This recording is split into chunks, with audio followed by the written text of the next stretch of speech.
Nearing the end of World War II, the Japanese were losing foot on several islands close to Japan's coast. The island of Leyte was one of those islands. Japanese troop forces on the island were under a threat of invasion from U.S. Marines. The 3rd Fleet, commanded by William Halsey, Jr., and the 7th Fleet, commanded by Vice Admiral Thomas C. Kinkaid, were tasked with providing support and protection for U.S. Marines who were to go inland and take over Leyte.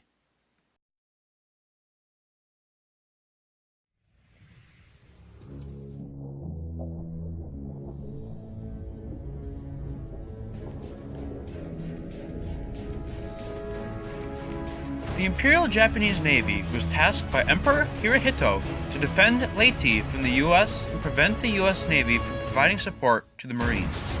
Forces were divided into 3 forces. The center force was commanded by Takeo Kurita. The southern force was commanded by 2 commanders, Soji Nishimura and Kohide Shima. And finally, the northern force was commanded by Jezaburo Ozawa.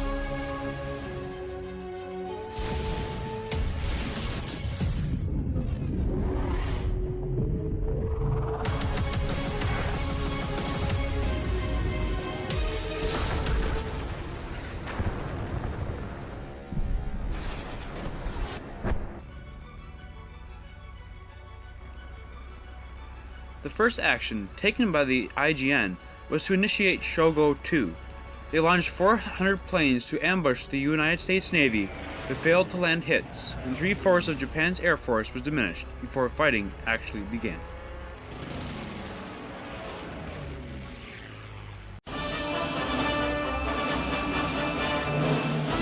All right, gentlemen, let's kick this pig! The first fight in the Battle of Leyte took place in Palawan Passage. Kurita's center force traveled past the passage on the 23rd of October. 2 American submarines, Darter and Dance, followed the fleet of IJN ships. When they got ahead, they both launched spreads of torpedoes. 4 hit Kurita's flagship, Atago, and quickly sinking, forcing Kurita to swim to stay alive.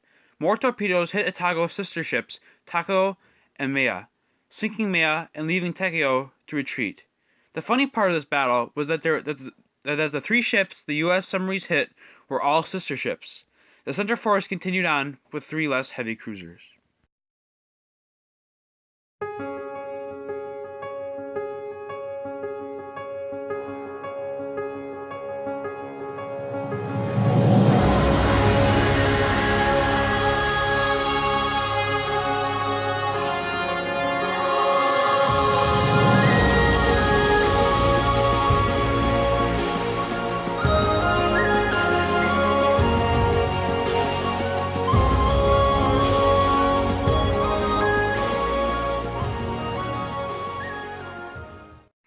The second part of the Battle of Leyte Gulf was the Battle of the Sibuyan Sea.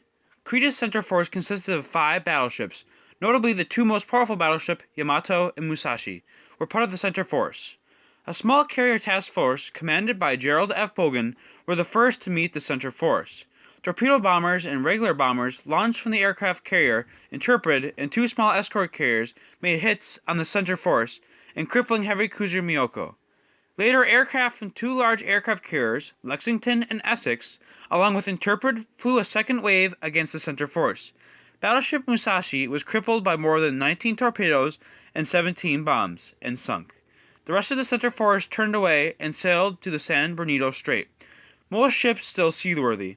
It is noted that a few IJN aircraft made it through U.S. air defenses and hit a light aircraft carrier, causing a ripple effect, causing the crippling of 2 carriers and 2 light cruisers.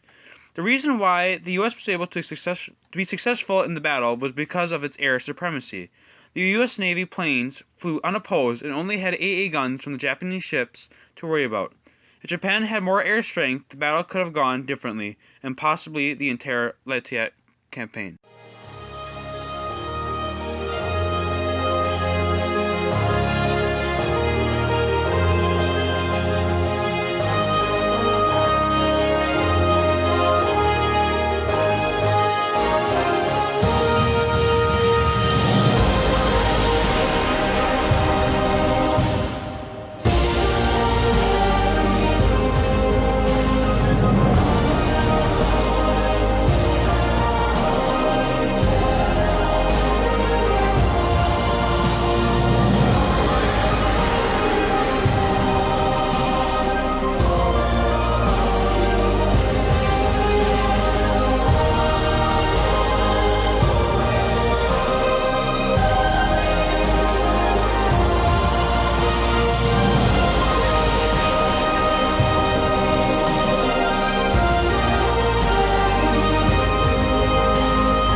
The next battle that took place in the Leyte campaign was the Battle of Sergio Strait. This battle was the only one of two that contained battleship versus battleship fighting, and was the last time the method of crossing the T would be used. The plan was for the two task forces of the Southern Force to meet up with the Center Force. Because of strict radio silence, they couldn't plan this, and Nishimura's task force entered the Sergio Strait 46 kilometers before Shima's, and the Center Force was several hours behind Shima. The 7th Fleet Support Force met Nishimura's forces on the other side of the strait. They had 6 battleships, 5 of which were sunk at Pearl Harbor and repaired. Nishimura's force was small and contained 2 battleships, 1 cruiser, and 4 destroyers. First, torpedo boats began fast attack runs. They provided unsuccessful. Upon entering the strait, Aegean battleship Fuso was hit by flanking U.S. destroyers and sunk. 3 of the 4 Aegean destroyers were also sunk. The USS West Virginia in pitch black night detected the remaining battleship and cruisers and launched 96 salvos along with the 4 other U.S. battleships. Battleship Yashimura sank with Nishimura on board. The remaining 2 ships retreated and turned around, meeting Shima's forces. Shima's flagship Nachi collided with the last cruiser of Nishimura's force, Mogami, causing her to sink. Destroyer Shigur was the only surviving vessel. October 25th, 1944. One of the most epic sea battles of World War II is underway. The Japanese Center Force has opened fire on Taffy 3, a group of tiny American ships. Sheets of flame explode from Yamato's massive guns. The destroyers and destroyer escorts lay a protective smokescreen. They use chemical smoke canisters and add fuel oil directly into their smokestacks. While masking the carrier's retreat, the maneuver exposes the destroyer force. The ship closest to the advancing Japanese force is the destroyer USS Johnston. Her captain, Commander Ernest Evans, is not about to let the enemy overwhelm them without a fight. Not waiting for orders, he goes on the offensive. All right, thumbs up. Ready, guys? Let's do this. Leroy Jenkins! Oh my God, he just ran in. Save him! Oh geez, stick to the plane! Oh Jesus, let's go. The Center Force emerged from the San Bernardino Strait unopposed. In their path was the 7th Force's escort carriers, call sign Taffy 1, 2, and 3. Escorting the carriers were small Fletcher-class destroyers and destroyer escorts, all lightly armored. Even after defeat in the Palawan Passage in the Sibuyan Sea, Korea's Center Force was still very powerful, with 4 battleships including Yamato, and several cruisers and destroyers. Upon seeing the Center Force trailing them, Lieutenant Ernest E. Evans decided to turn his destroyer, the USS Johnston, around and go Leroy Jenkins on the Center Force. The Johnston charged, shooting torpedoes at the heavy cruiser Kumano, pushing her out of formation. Upon seeing Evans' courage, captains on both the Hull and the Herman and the destroyer escort Samuel B. Roberts turned around to face the Center Force. The captain on the Samuel B. Roberts was quoted saying to the crew via bullhorn, "This is a fight against overwhelming odds from which survival cannot be expected." U.S. destroyers at the time only had 127mm guns that did little against the 350mm belt armor of a battleship. The aircraft carriers launched as many planes as they could, and they shot back with their single 5-inch guns. All 4 of the destroyers were sunk by the Center Force, as well as their aircraft carrier Gambier Bay, which was the main focus of Yamato's 18-inch guns. No one to this day knows why, but Kurita turned around and retreated back to Japan. This battle, called the Battle of Samar, was also the first time kamikaze airplanes were used. What kamikaze means is men loading their airplanes with explosives and flying into other ships, killing themselves. Got to give those fighters more time. Concentrate all fire on that superstar destroyer.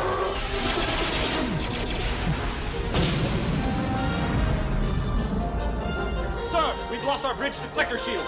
Intensify the forward batteries. I don't want anything to get through. Intensify forward firepower! Ah! Too late!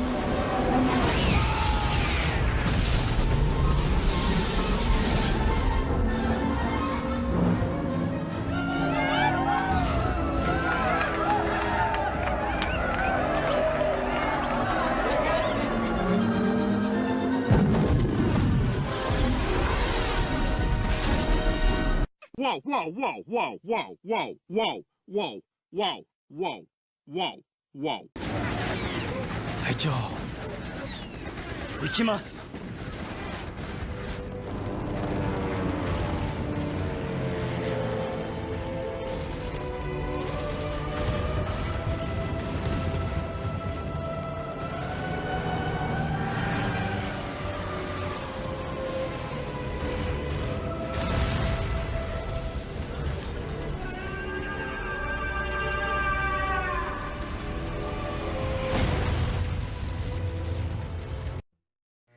The last battle that ended the Leyte campaign was the Battle of Cape Igano.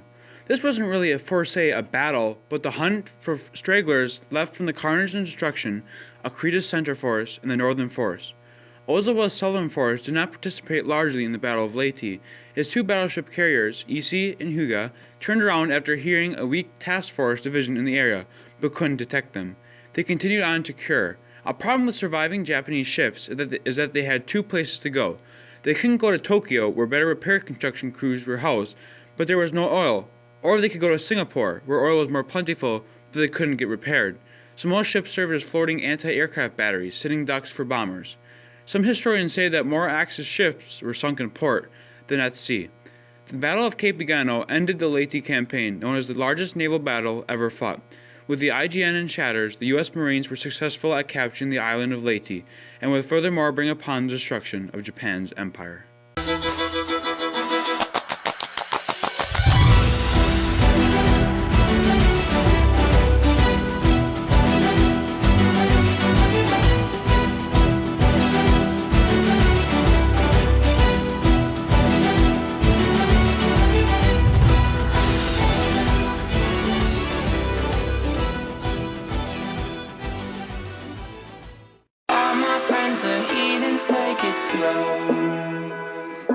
Wait for them to ask you who you know.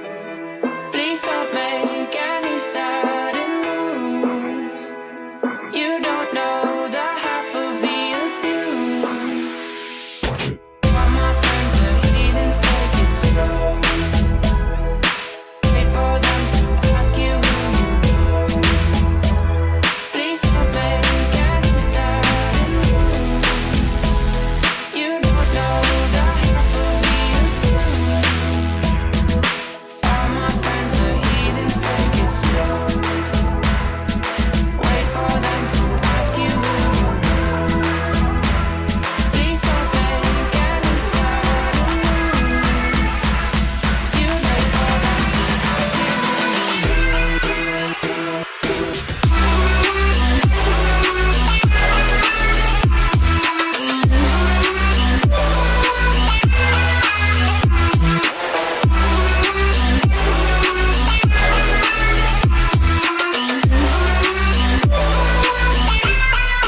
Heathens, take it